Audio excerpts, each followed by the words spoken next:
X equal 2+3 అయితే X square plus 1/x square equal ఎంత?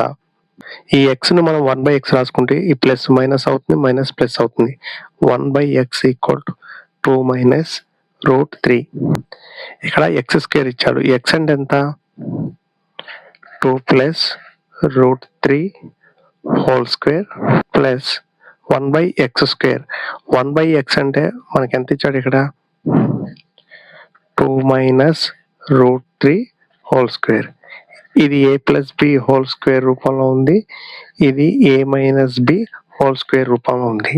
ఏ square అంటే 2 4 ప్లస్ బి స్క్వేర్ అంటే ఈ రూట్కి 2కి క్యాన్సిల్ అవుతుంది కాబట్టి 3 వస్తుంది. ప్లస్ 2a అంటే 2 4, బి అంటే √3 ప్లస్ ఏ స్క్వేర్ అంటే ఎంత వస్తుంది? 2 4 ప్లస్ బి స్క్వేర్ అంటే ఎంత వస్తుంది? 3 వస్తుంది. మైనస్ 2ab అంటే ఎంత వస్తుంది? 4√3. ఈ 4√3కి ఈ 4√3 క్యాన్సిల్ అవుతుంది. ఈక్వల్ 4 3 ఎంత? 7 ప్లస్ 4 3 ఎంత? 7 ఈక్వల్ ఎంత వస్తుంది? 14. ఆన్సర్ 14.